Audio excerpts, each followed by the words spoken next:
Buenas tardes de nuevo. Muchísimas gracias por su atención. Ojalá hayan disfrutado de este largometraje documental.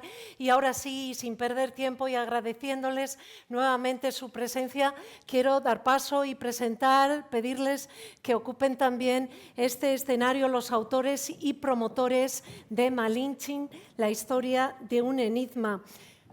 Hoy aquí tenemos el lujo de recibir y de tener con nosotros a quienes han hecho posible este trabajo maravilloso. En primer lugar, quiero presentarles a Fernando González Siches, que es el director, el guionista, el responsable de la autoría de este documental, con el que también salda una asignatura pendiente, porque hace un par de años ya largos, casi 3, en 2017, presentábamos aquí en este mismo escenario otra obra dirigida por él, otro documental, Hernán Cortés, un hombre entre Dios y el diablo.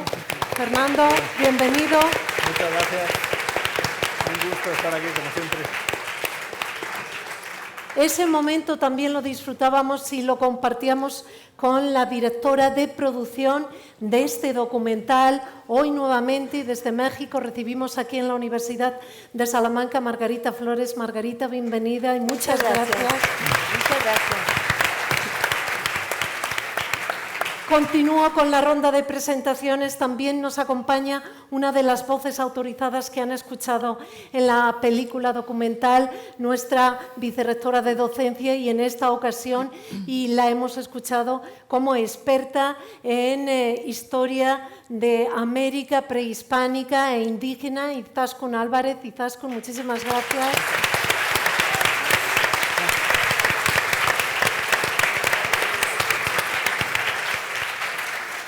Les decía yo al presentar esta proyección, esta presentación, que arrancaba también una semana muy especial, la Semana de la UNAM en la USAL, que estrecha esa cooperación que viene existiendo desde hace muchos años, que nos permite conocer, descubrir, valorar esa historia compartida de 5 siglos ya. Y hoy también queremos recibir y acoger a Alicia Mayer, coordinadora de la oficina de la UNAM en Canadá. Ella ha sido también directora del Instituto de Investigaciones Históricas de la UNAM. Alicia, bienvenida.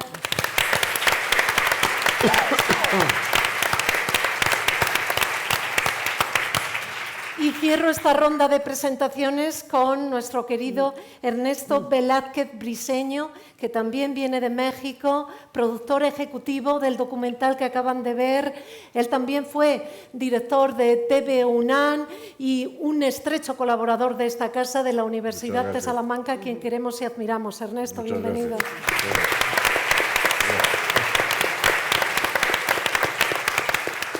Y si me lo permiten, y también ya que les recibimos y les acogemos aquí en Salamanca y se han desplazado desde muy lejos, quiero dar la bienvenida y destacar la presencia entre nosotros del presidente de la Fundación Miguel Alemán. Hoy está con nosotros don Miguel Alemán Velasco, le acompaña su esposa Cristian, su hija Claudia Alemán, productora asociada de este documental. Bienvenidos y muchas gracias.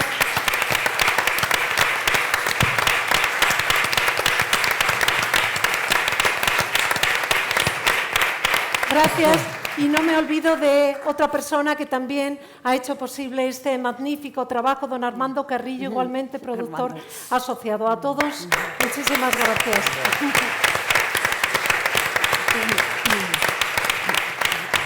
Fernando, ¿cómo se afronta esta asignatura pendiente? Después de Gonzalo Guerrero, después de Hernán Cortés, parecía que había que afrontar necesariamente a esta figura importantísima, a esta figura, ese personaje histórico que ha sufrido tantos vaivenes. ¿Por dónde se le entra, si me permites la expresión, cuando hay tantas luces y sombras, cuando hay tanto desconocimiento, tanta escasez de fuentes? ¿Cómo se afronta un proyecto así? Bueno, se afronta principalmente con terror, por mi parte, porque me asusta la magnitud del personaje, la historia tan fascinante que tiene detrás, Y yo creo que me salvó un poco, me alejó de ese terror el enfocarlo desde el punto de vista puramente personal, buscar la persona que había detrás de Malinche. Y entre todos los libros que leí, tuve la suerte de leer el de Camilla Townsend, que fue una delicia leerlo y luego conocerla y poder hablar sobre el personaje, porque se alejaba un poco de lo que es la historia convencional y profundizaba en la mujer que hay detrás de Malinche. Y además eso para mí era un reto importantísimo, ya que había hecho Cortés, no repetir la misma historia. Es muy difícil pensar que el público no sabe nada de Cortés o sabe muy poco, desde luego en España sabe muy poco, y si no han visto el documental anterior, a ver cómo cuento la historia encima personal de una mujer, sino... En fin, ese fue el gran reto y me ayudó precisamente ese punto humano de Camilla Townsend. El reto era grande, Margarita Flores, ya habíais trabajado juntos en otras ocasiones, ya os conocíais, pero hay que superar muchos prejuicios, muchos juicios de valor, muchas otras lecturas sesgadas del personaje de la Malinche y sacar adelante un documental histórico con recreaciones que, bueno, exigen un trabajo, una preparación, una documentación muy, muy grande e intensa. ¿Cómo se afronta esta empresa? Bueno, desde el punto de vista de la producción, pues siempre un documental histórico y de época tiene su dificultad, ¿no? Sobre todo porque hay que estar en contacto no solo con las ideas que tiene el director, sino también irlas acompañando de lo que te van diciendo los historiadores, ¿no? Vamos acompañándonos todo el tiempo de ciertos elementos, que si tales telas, que si no se usaba tales cosas, que los colores. Fernando, trabajamos mucho con Fernando a través del dibujo. Fernando, además de todo lo que hace, es un excelente dibujante. Entonces, de pronto trabajábamos a través de los dibujos. En fin, yo creo que trabajar documentales de época y más de esta época de hace 500 años cuesta un poco de trabajo. Pero creo que las ganas de hacerlo, el entusiasmo, ¿no? Siempre nos ha llevado a tratar de hacer lo mejor posible en este tipo de proyectos. Profesora Izaskun Álvarez, escuchábamos también en el documental que las fuentes sobre Malinche son pocas, son escasas, son difusas y todo ese material no siempre ha sido bien tratado. Este es un documental histórico y tiene que aportar luz sobre muchas sombras. ¿Eso cómo se hace?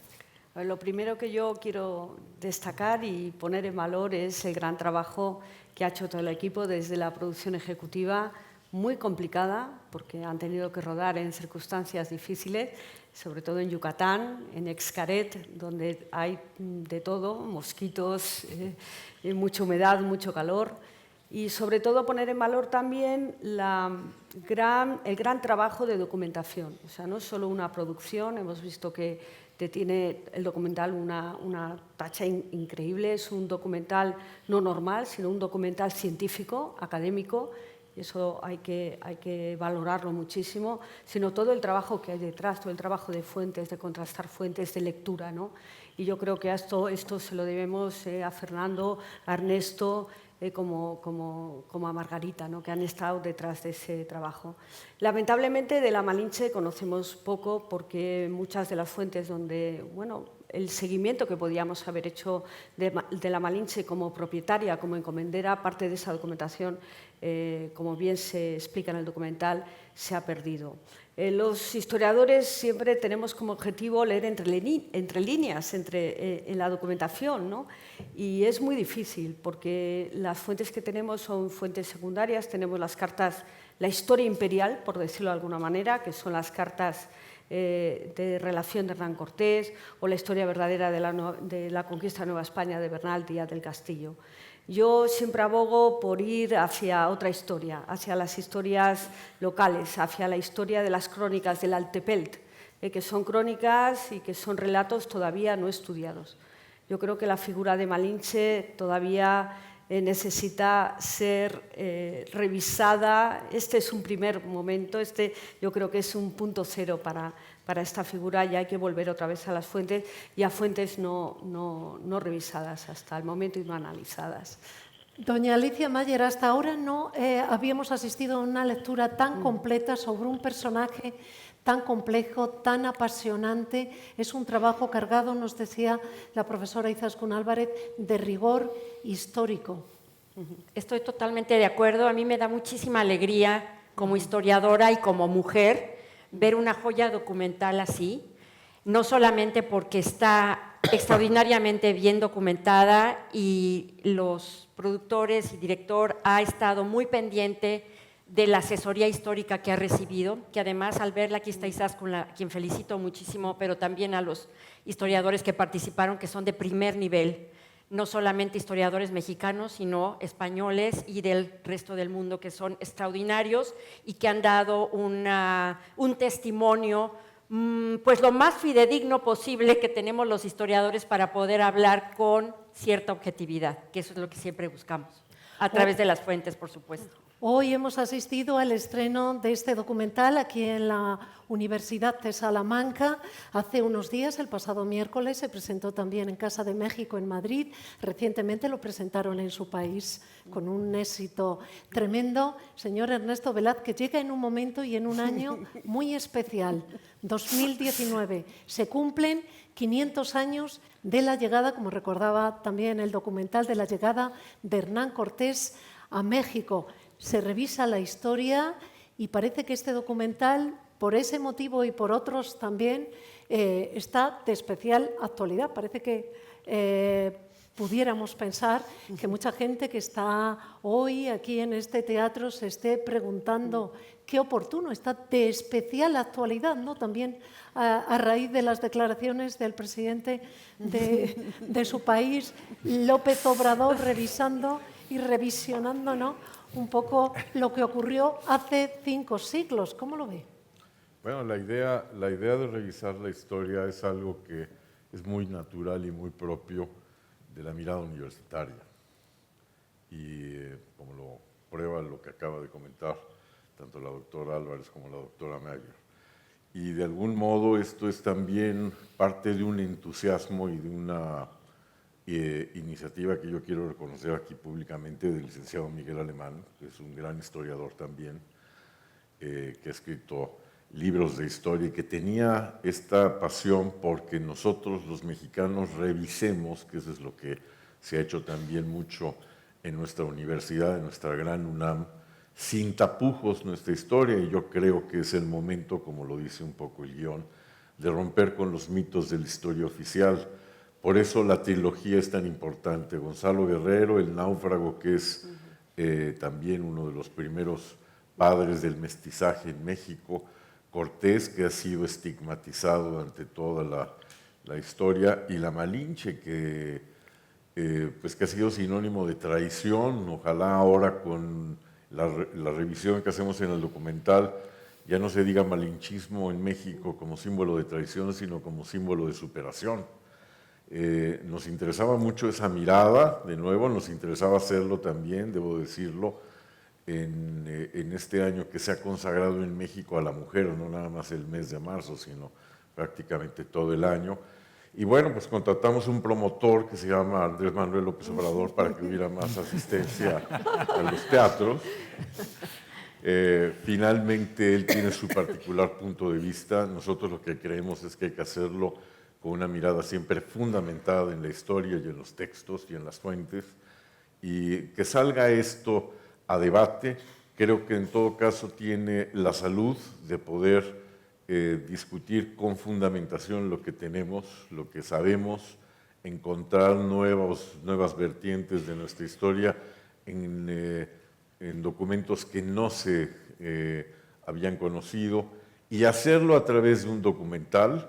Me parece muy valioso. Sumó esto a la televisión pública, a la televisión privada, a fundaciones privadas, a la gran Universidad Nacional Autónoma de México, a la Fundación UNAM.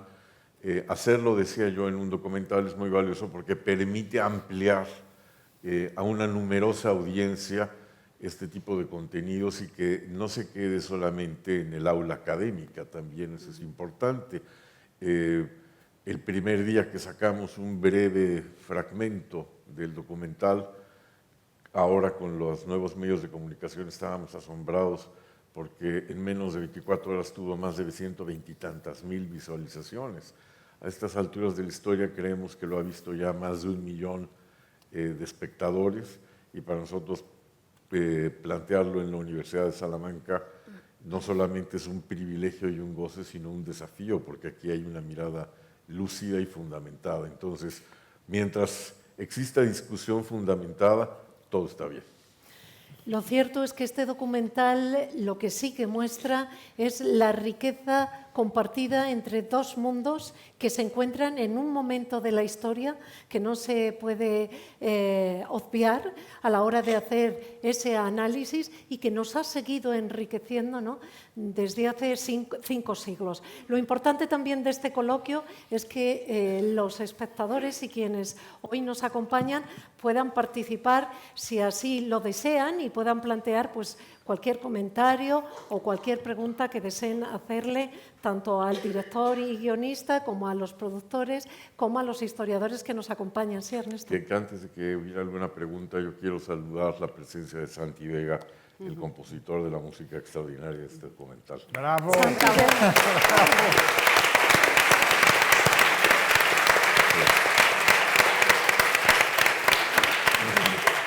Santi Vega, es verdad. Muchísimas gracias también por acompañarnos. Fallo mío, que no le saludé antes, creador de la música original de este documental. Muchísimas gracias también por acompañarnos y enhorabuena por este magnífico trabajo. Si les parece, ¿habían pedido ya la palabra por aquí? Ah, muy bien. Pues aquí, Conchi, en la tercera fila. Sí que les voy a rogar que planteen la pregunta, que intenten ser breves para que participe cuanta más gente mejor. Bueno, primero que todo, felicitarles porque ha sido un trabajo maravilloso, está muy bien recreado. Y quisiera hacerle una pregunta al guionista. Con tan pocas piezas que hay para reconstruir a Doña Marina, y este documental que se recrea tanto visualmente en los pies, ¿por qué la decisión de no mostrar a Doña Marina con zapatos? En el lienzo de Tlaxcala y en otras representaciones, en otros códices, nunca aparece descalza ni con sandalias, siempre aparece con zapatos. ¿Por qué la decisión del documental de mostrarlo así? Era eso y felicitaciones, obviamente estaba genial. Muchas gracias. Gracias. Yo la verdad es que las representaciones, primero que en varias de esas representaciones varía un poco la vestimenta, no solo de ellas, sino de todos. Luego no sé cuánta fiabilidad al 100% tiene, no solo en el vestido, sino incluso en los propios vestidos de los españoles. Y después había una cosa que era muy clara, que es el material del que disponíamos. Entonces no teníamos un sastre que nos haga todo lo que queramos, no somos Hollywood, no es siquiera una película, es un documental. Entonces, gracias a Dios contábamos con una gran ayuda por parte de gente de Escaret y sí, teníamos gente del equipo de vestuario que nos podía adoptar, podíamos hacer algunas piezas concretas, pero desde luego no todas las que quisiéramos. Y era un punto poco relevante. Para mí lo más importante, por las circunstancias y por la dificultad física del trabajo, era que nuestros actores y desde luego nuestra actriz estuvieran cómodas, que pudieran ir hacia un calor, literalmente, me vais a perdonar, del demonio. Entonces, todas estas circunstancias se juntaron y finalmente decidimos que con esos guaraches pues iba perfectamente.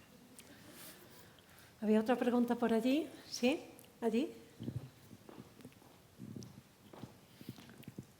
Pues de igual suerte agradecerles. Primero dos cosas. Una, la grandeza de la función social, la belleza que tiene el encuentro, porque hoy en nuestro contexto se cierran fronteras en América y en Europa, y la belleza que tiene el encuentro pues nos las acaban de dejar muy clara, ¿no? Y la atrocidad que puede tener el miedo, como el caso de Alvarado, ¿no? Esa parte de función social y política me parece grandiosa en el documental. Muchas gracias. Y la siguiente cuestión es una pregunta que me llamó la atención, una peculiaridad. No sé si así sea, yo me supongo que sí, pero el nombre con el que se bautiza Malinche, que es Marina, supongo que tendrá alguna alusión al sentido mariano y a una dignidad pues, de la época muy especial. Ese sería mi planteamiento. Gracias. Muchas gracias a ti.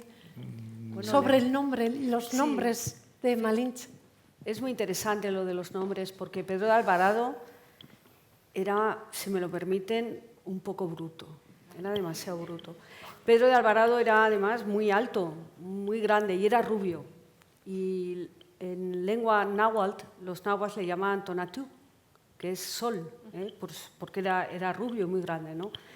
Y luego el nombre de doña Marina, pues sí, probablemente tenga connotaciones marianas, ese bautismo, ese nombre. Tal vez habría que ver cuál es la festividad del día o cómo ha podido variar o cómo pudo variar el nombre, ¿no?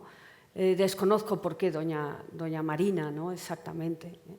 Y bueno, cómo a lo mejor pudo variar, a lo mejor se llamó de otra forma y terminó llamándose doña Marina, ¿no? Habría que seguirlo investigando y exactamente cuándo se bautizó y por qué decidieron llamarle así. No tengo ni idea, habría que averiguarlo, no lo sé, pero bueno, es un buen punto para seguir investigando, dentro de este gran enigma que es Malinche. Yo quisiera agregar, si me permiten, Sí. que muchos de los sonidos que los españoles captaban en ese momento lo traducían también a su propio esquema y su propia cosmovisión. No sé, en México, si ustedes han estado, hay un lugar que se llama Churubusco. Y este lugar era Huitzilopochtli, pero no podían decirlo, entonces le pusieron Churubusco. Lo mismo pasa con Cuernavaca, que era Cuauhnáhuac.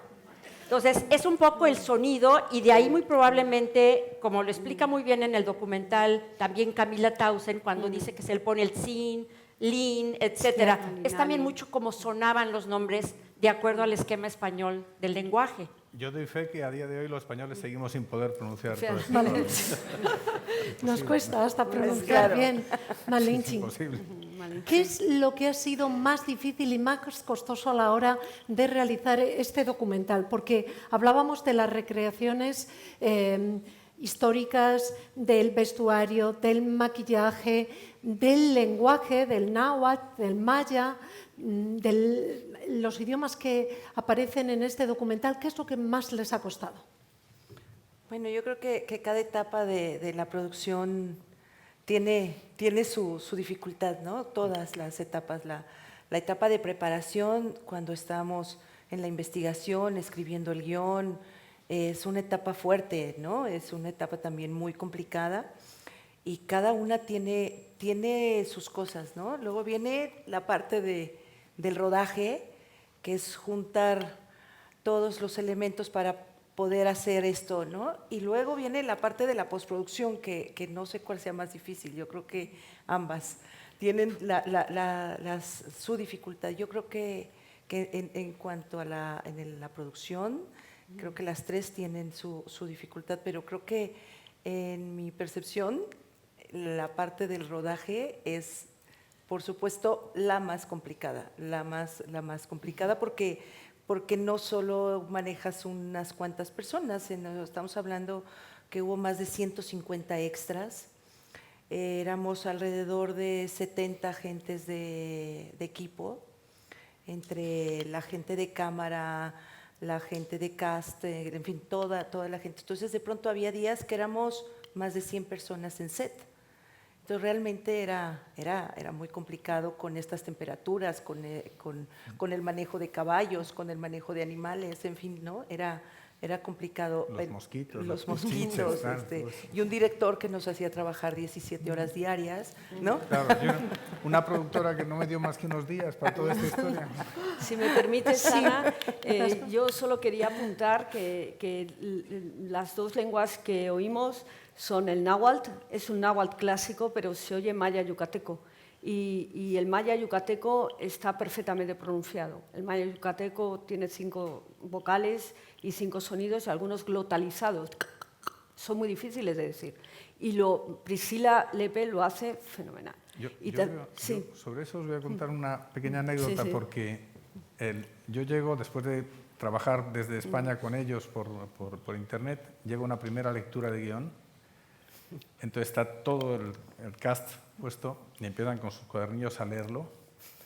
cuando llevamos 10 páginas, digo, para un momento, me levanto, me voy al cuarto de Margarita, donde tenía una botella de tequila, me bebo 2 tequilas seguidos y vuelvo. Era un auténtico desastre, porque todo el mundo intentaba, con los profesores, pronunciar perfectamente el náhuatl o, en su caso, el maya. El maya Entonces, yucateco. lo que en concreto con Priscila fue un trabajo, la verdad es que fue más rápido de lo que yo esperaba, gracias a Dios, pero fue un trabajo de decirle, primero apréndetelo en castellano, aunque luego lo vayas a hacer en náhuatl, para que entiendas lo que vas a decir. Una cosa es saber pronunciar muy bien y otra es darle la interpretación, los puntos de inflexión a ese trabajo tan difícil. Entonces, una vez que ya lo supo en castellano, ahí sí que vino el profesor a pulirle su maya y su náhuatl, que en su caso tuvo que manejar los dos. Manejar los dos, difíciles los dos. Sí, y de hecho ella, cuando le dijimos que queríamos que ella fuera la Malintzin, ella empezó a tomar clases de náhuatl por su cuenta. El asunto está en que justamente las traducciones al náhuatl era a un náhuatl antiguo.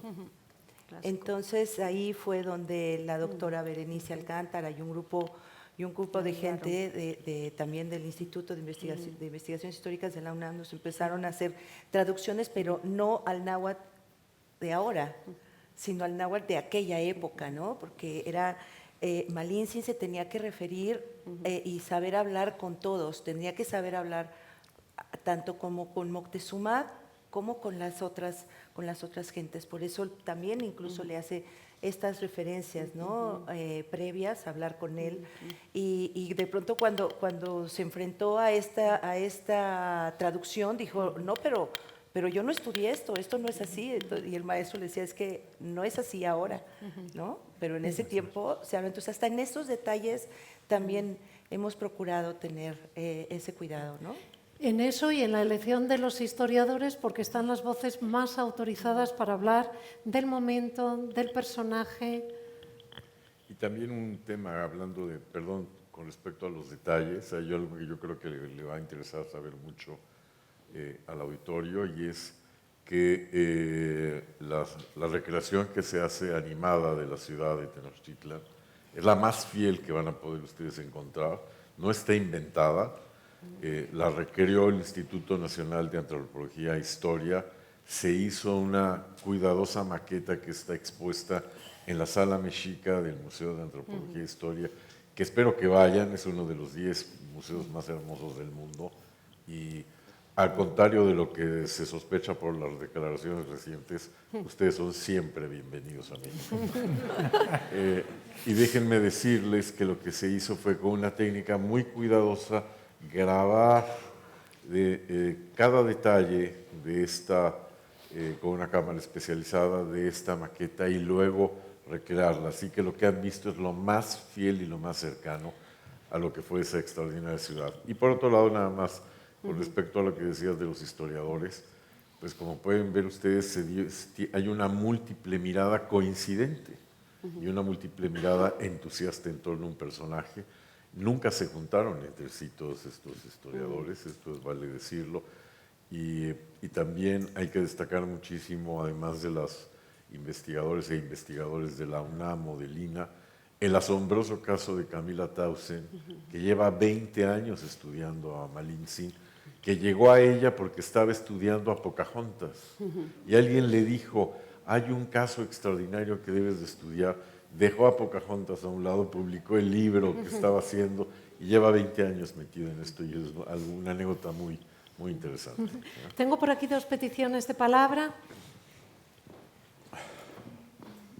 Brevísimo, Ana, porque sé que estamos con el tiempo muy justo. No es ninguna pregunta, simplemente es una enhorabuena rotunda. Es decir, tanto a Fernando González Silles como a todo el equipo, a Margarita, a todos.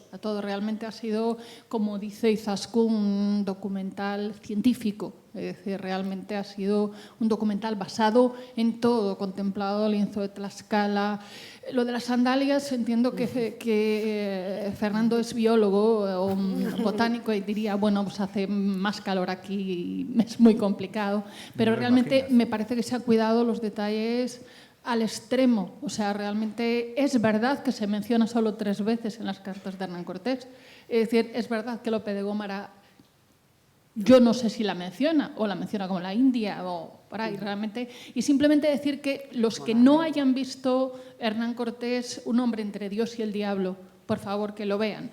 Ellos han tenido la generosidad de dejarlo libre en Internet. Está libre, se puede ver y completa muchísimo a esta historia. Y bueno, yo no he visto Gonzalo Guerrero, fallo mío. Pero enhorabuena. Pues Muchas gracias. Y mira, le vas a Gracias. pasar el micrófono aquí adelante, cuando quieras. Bueno, buenas tardes. Principalmente dar la enhorabuena a todo, absolutamente a todo el equipo que ha producido y que ha dirigido y que ha, etcétera, etcétera, de esta producción, o este gran documental. La verdad es que me ha gustado mucho y espero que eche alguna luz a tantas sombras que hay de aquella época todavía. Las preguntas serían, bueno, preguntas. La primera, ¿por qué se dice que Hernán Cortés está estigmatizado? Una. La segunda, están hablando de las lenguas, pero yo quisiera incidir más todavía. ¿En qué situación? Yo no he estado en México, por lo tanto tampoco lo sé. Están el náhuatl y el maya ahora mismo. ¿Y cómo han podido recrear o reconstruir, no sé qué es el trabajo que se ha hecho para llevar estas lenguas a la pantalla? Y en tercer lugar, no sé si es una pregunta o es una observación, ¿por qué a todos los indígenas los ponen ustedes como si fuera una película de romanos? O sea, unos corpachones, unas pinturas, unos pinturajes, unas cosas increíbles, pero además es que a todos, como si fueran todos, pues no sé cómo decirlo, macho alfa o algo por el estilo, no sé. Bueno, hay un gordo. ¿Cuál es el motivo de que se les presente a todos esos indígenas hombres de esa forma? Muchas gracias. enorme Son varias esto. preguntas, yo creo que hay que nada repartirlas. más. Nos podemos repartir, Gracias. yo creo, las Gracias a respuestas. ti. Yo te diría que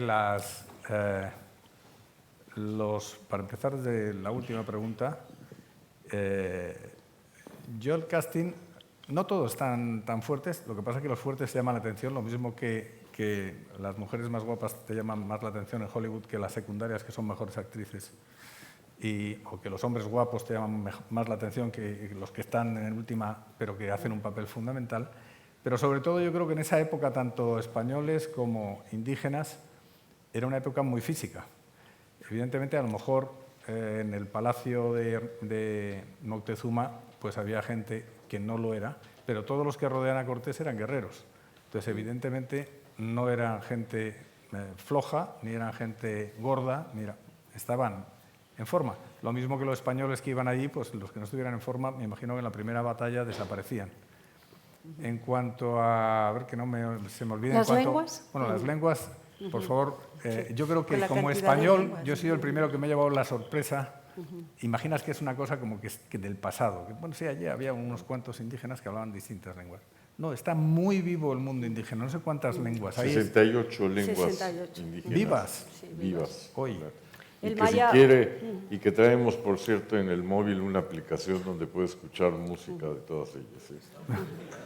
Son 68 lenguas indígenas, las más habladas, una de las más habladas es el maya yucateco, dentro de toda la familia maya, es una subfamilia del tronco maya yucateco y actualmente hay 1,5 millones de hablantes de maya yucateco, los mismos hablantes que el euskera, ¿no? Para que ustedes se hagan una idea, pero también se habla náhuatl. Se hablan en Yucatán. El maya yucateco que se habla ahora es muy parecido al maya yucateco que se hablaba en el siglo XVI, porque la península de Yucatán fue una zona de refugio donde la lengua se protegió de una manera extraordinaria. No fue contaminada por la colonización española como lo pudo ser otras lenguas que, bueno, se hablan maya yucateco en todas las comunidades, una de las lenguas más habladas, junto con otras lenguas mayas del tronco maya, como el setzal, el xochil, el cachiquel, el quiché, son lenguas habladas, lenguas muy vivas y que pertenecen a México y pertenecen a los pueblos indígenas mexicanos, ¿no? Que son nuestros pueblos y que forman parte del país. ¿Tenemos otra pregunta por allí? Adelante. Hola. Lo Sí. del estigma de Ay, Cortés. Hernán Cortés, nos faltaba, disculpa. Doctora, Sí. Pues mire, Alicia. sí Alicia, que ha es, trabajado. Cortés se considera el personaje sin duda más polémico de la historia de México.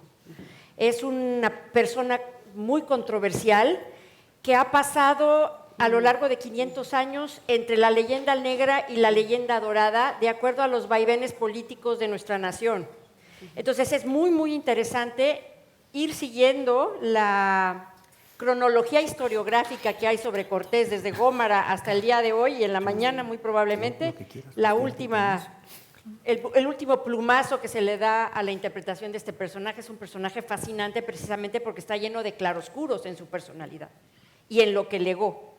Es Cortés un hombre apasionado, es también a la vez profundamente religioso, cruel pero también generoso, en fin, es un ser humano pero con una personalidad, digamos, muy fuerte y muy interesante. Yo le invito a que lea usted a Gómara, a Las Casas, pero a también Bernal. yo creo que la pregunta era en el sentido de lo que pasa en México.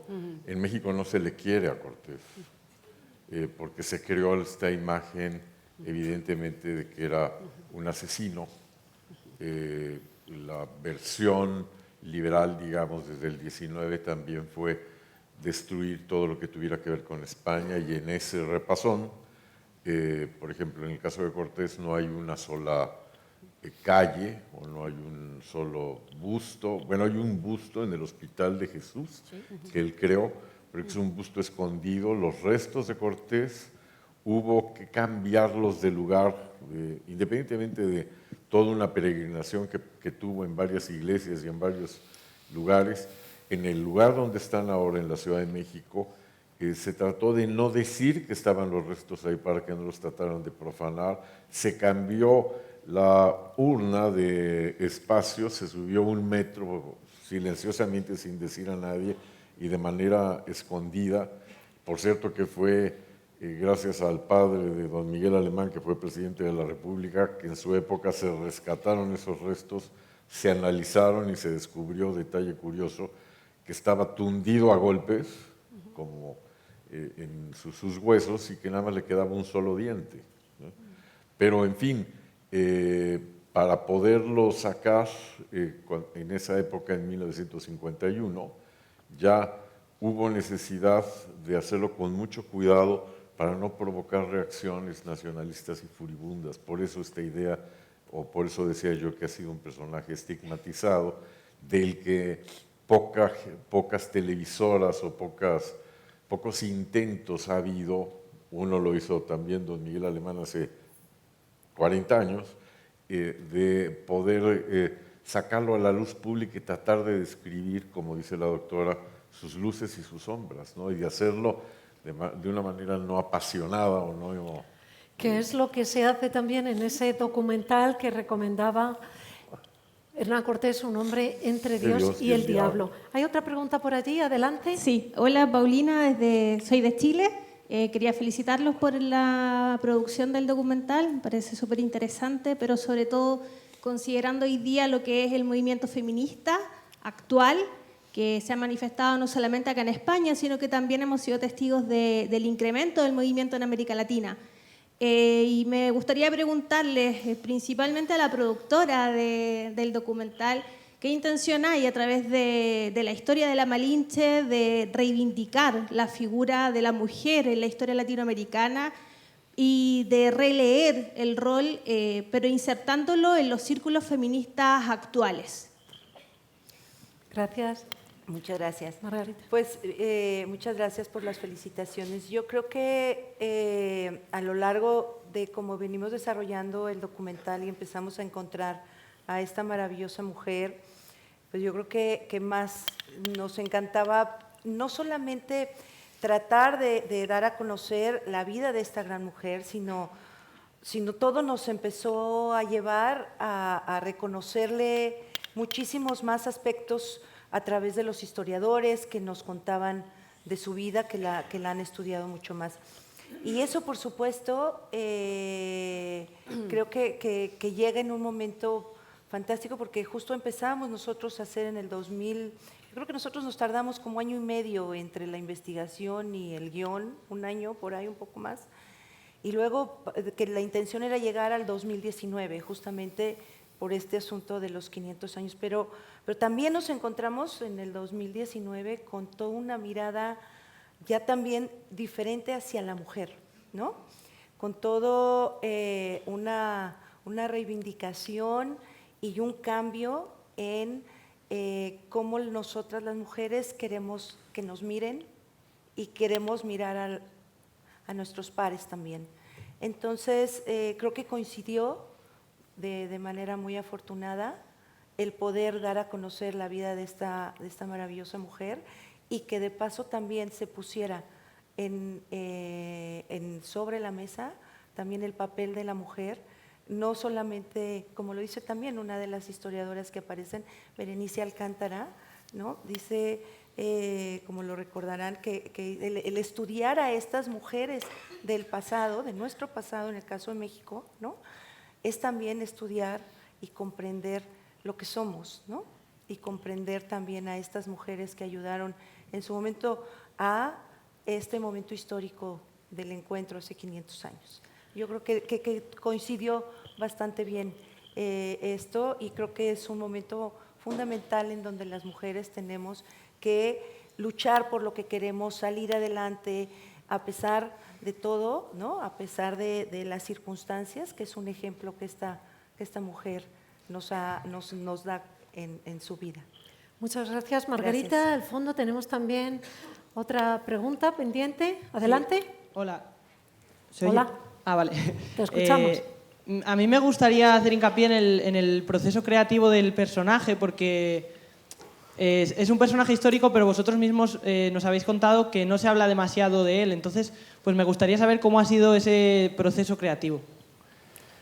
Bueno, yo a la hora, desde luego la parte más difícil para mí de todo el proceso ha sido hacer el guión, que es la parte más creativa. Luego hay la parte creativa de llevarlo a planos.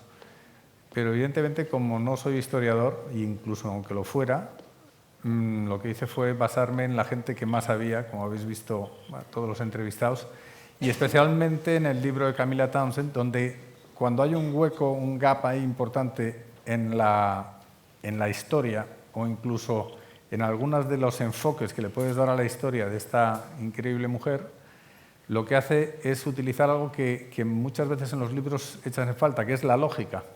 Coge toda la información de ese mundo y de ese momento histórico y casi por reducción al absurdo te cuenta lo que es lo más probable. Y así se cuenta si te fijas en el guión y si estás atento, sobre todo a las intervenciones de ellas. Hay momentos en el que no te habla de una realidad, sino lo más probable es que pasara tal cosa o lo más probable es que pasara tal otra. Entonces, a partir de estas personas que sí saben realmente mucho de Malinche, probablemente es la gente que más sabe del personaje, yo creo que hay ahora mismo. Con lo cual, bueno, en esa parte yo me sentía muy bien respaldado para poder hacer un desarrollo argumental en el guión, que luego fue todo lo que dio pie a estas imágenes. Yo quisiera nada más decir que existe, pues, como lo pudieron ver en la iconografía final de los larguísimos créditos, las imágenes de ella en los códices. Y esto es fantástico, que hayamos logrado, que hayan sobrevivido esos códices.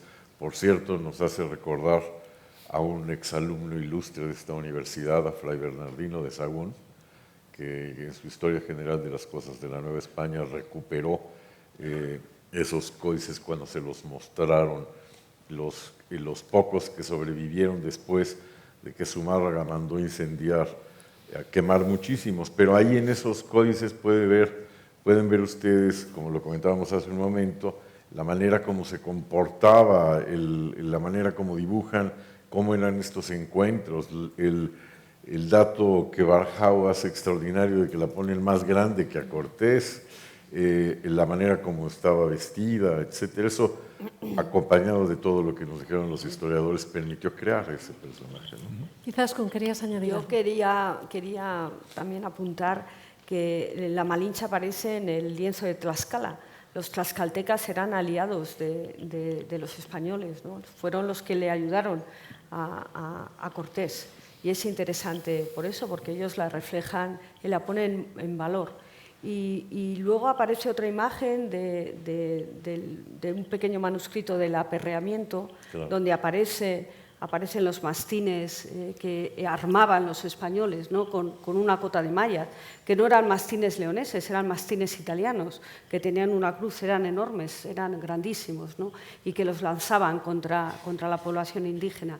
Y aparece la Malinche con zapatitos con su huipil o huipil, como lo queramos llamar, si es el náhuatl o en maya, y con un rosario en la mano. No sé si se habrán fijado, con un rosario en la mano. Y yo creo que eso es interesante remarcarlo, nada más. Muchas gracias, Izaskun. Creo que tenemos una pregunta más. Aquí pues justo hablaste del rosario y mi pregunta es justo sobre cómo era la religiosidad, ¿no? de Malinche. O sea que con certeza deben de tener algo de compartir, no está ahí tan presente en la película, pero como mi área de pesquisa aquí en Salamanca es género y religión, no soy brasileña, estoy aquí. Me gustaría saber si tienen algo a compartir sobre esto, que ustedes encontraran. La religión, sí. Alicia. Bueno, claro, el proceso religioso o evangelizador se da prácticamente liderado por el mismo Cortés. Cortés viene acompañado de religiosos y después, bueno, sabemos que los primeros frailes van llegando a petición de Cortés. Cortés le pide a Carlos V que mande frailes, que no mande clero secular. Entonces empieza la evangelización muy al principio. No sabemos si Marina se convierte realmente al cristianismo. Probablemente hubo un sincretismo ya en ella, que bueno, pues sucede también con los indígenas con los que Cortés está tratando, porque la evangelización se da inmediatamente. Es una cruzada religiosa también la de Cortés. Para él, la conquista va siempre aparejada con la transmisión de la religión, con la conquista religiosa o la conquista espiritual. Pero los frailes ya en un método mucho más sistemático vienen ya en 24, con la primera llegada de los franciscanos, seguidos después por los agustinos y los dominicos. Entonces, eso ya está hablando de una evangelización más sistemática, pero desde luego la hubo desde el principio. Y si hablas concreto de Malinche, yo creo que, y eso me gusta, Camila, es la lógica de la que hablaba antes, es una persona inteligente, es una persona pragmática y una persona con muchos recursos. Pues si tenía que pasar por ser cristiana delante de los españoles, pues se haría, nunca lo digo, se lo digo con toda la intención, la cristiana. Y si tenía valor para ella sus dioses de origen, pues los guardaría celosamente y sería fiel a ellos, aunque de cara a estos cronistas o al propio Cortés podía pasar por cristiano o por lo que fuera. Un poco eso está al orden del día también. O sea, ahora mismo, me interesaría aprenderlo también. Exacto. Y luego es muy interesante porque en antropología siempre decimos que las deidades y que la cosmovisión mesoamericana es inclusiva. Los mesoamericanos y los indígenas enseguida se hicieron con el panteón de santos que tenía la religión católica, la cosmovisión cristiana. Por lo tanto, probablemente, y estoy haciendo un poco de historia contrafactual, si me lo permiten, probablemente Marina no tuvo Malintzin no tuvo ningún inconveniente en adoptar, en reapropiarse de esas deidades católicas y combinar todo su panteón maya, incluso náhuatl, con las deidades y con el panteón católico, ¿no? Hay en el guión un pequeño guiño a esta dualidad de Malinche cuando está despidiendo a su hijo. Sí. La despide en una primera frase en español, pero ya cuando se queda ella sola, lo que le sale es en náhuatl, en su lengua natal, ¿no? Pues yo creo que con la religión probablemente fue un poco igual. Pero es pura suposición, porque nadie sabe nada. ¿Alguna pregunta más? ¿No? ¿Una? Pues vamos a cerrar ya esta ronda de intervenciones agradeciéndoles pues muchísimo su participación. Esto es un coloquio. Hemos querido compartir lo que es el estreno y la proyección de este documental que aporta tanta luz sobre este personaje histórico que supera tantos prejuicios, tantos estereotipos y que viene a ofrecer pues una mirada igualmente reconciliadora que muestra la riqueza de todo lo que nos une, que es mucho, ¿no? Desde hace 500 años. Adelante. Hola, buenas noches. Felicidades por toda la película documental. Y mi pregunta es muy sencilla. Si durante todo el proceso de producción se recurrió a la experiencia indígena viva, es decir, si no únicamente se recurrió a los historiadores históricas de la UNAM o de otras universidades, sino también en alguna parte se tomó en cuenta o se incluyó la visión de las actuales comunidades indígenas, ya sea maya o nahuas o totonacas, no sé. Gracias. Pues A ti. parte. Bueno, en general, la mayoría del casting es del que vive, no que sea originario de ahí, pero que vive en esta parte de Quintana Roo. Quintana Roo ahora ha sido un lugar donde se han encontrado de muchas partes no solamente de México, sino se confrontan ya de muchos lugares del mundo. Ahí en Playa del Carmen tú te puedes encontrar italianos, españoles, y de muchos lados de México. Ahí hicimos un casting muy, muy grande, pero la gran mayoría de la gente que participa, además de españoles, italianos y mucha gente que participa como extra, hay una gran cantidad de mayas, originarios mayas, ¿no? Y algunos también que venían de algunos otros lugares donde hablaban incluso náhuatl, ¿no? Una de las cosas muy bonitas de esta historia, respondiendo a tu pregunta, es que uno de los traductores que nos ayudó, por ejemplo, con el náhuatl, trabajó muy de cerca con el gran doctor León Portilla para la traducción de sus textos al náhuatl. Y él fue también una gran luz, porque nos hablaba de esta experiencia que había tenido de trabajar con el doctor León Portilla haciendo sus libros en la visión, ¿no?, de los vencidos y en algunos otros libros del doctor. Y entonces él es un nahuatlato, que es un hablante de náhuatl, ¿no?, que eso significa un nahuatlato. Y realmente ahí, en su experiencia de ellos, haber estado como siendo parte de una comunidad indígena, pero también además siendo académicos y estudiosos, ¿no?, te dan también esta otra visión de lo que estábamos haciendo en el trabajo, ¿no? Muchísimas gracias, Margarita. Vamos a cerrar ya este turno de intervenciones agradeciéndoles muchísimo su participación, su atención, la de ustedes que están físicamente aquí con nosotros y la de todos aquellos que nos pueden estar siguiendo ahora en directo a través de la emisión de las cámaras de la televisión de la Universidad de Salamanca, a través de TV UNAM o a través de las diferentes plataformas en las que se verá este coloquio. Muchísimas gracias. Decíamos también que este documental refleja, analiza las muchas malinches que ha habido a lo largo de la historia y yo quiero preguntarles a cada uno de ustedes y casi a modo de titular, bueno, pues cuál es la suya, la de Ernesto Velázquez, que mencionaba también a otro personaje por el que quiero preguntarle porque a lo mejor Fray Bernardino de Sahagún es el próximo personaje que nos une, ¿no? Ernesto. Sí, bueno, en realidad ya lo adelanto, si queremos que nuestro siguiente documental sea precisamente Fray Bernardino de Sahagún y el Colegio de Tlatelolco, que es un gran momento del encuentro de las dos culturas. Rápidamente contaré que de pronto los franciscanos entendieron o pensaron que para poder adoctrinar en términos religiosos a los indígenas necesitaban conocer su cultura, decían, para poder deshacer su idolatría.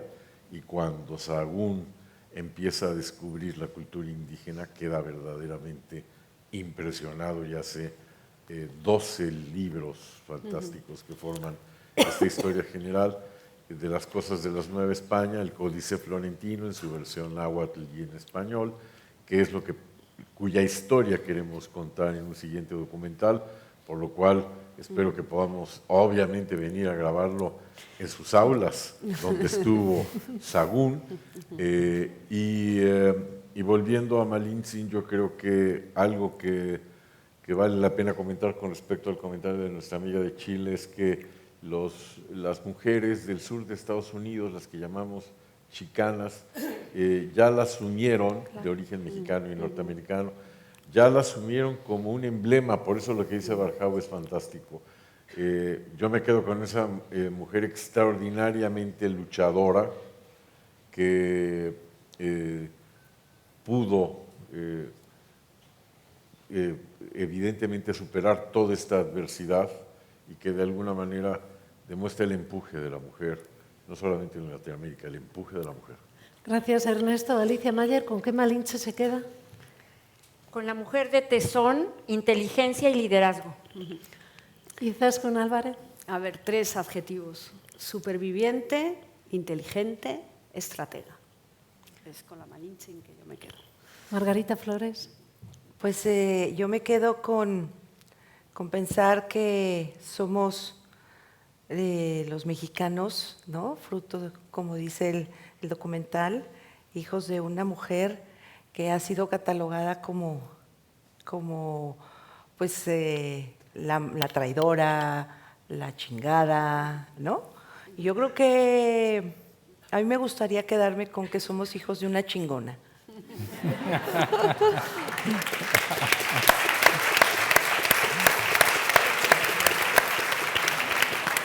¿Y al director y guionista, ya para cerrar? Pues a mí me gustaría, o sea, la que más me gusta sin duda es la Malinche inteligente. Con esa inteligencia ya viene todos los demás adjetivos detrás, todos los positivos, que en el fondo es cualquier mujer de hoy que es capaz de superar todos los obstáculos que se encuentra, que son muchos, y que lo hace sin armas artificiales, simplemente utilizando esa fortaleza que te da la inteligencia, bueno, y la fortaleza física que evidentemente tienen, pero sobre todo con la inteligencia. Yo creo que la inteligencia es el rasgo más característico y más valioso de nuestra Malinche. Muchísimas gracias a los 5. Bueno, gracias.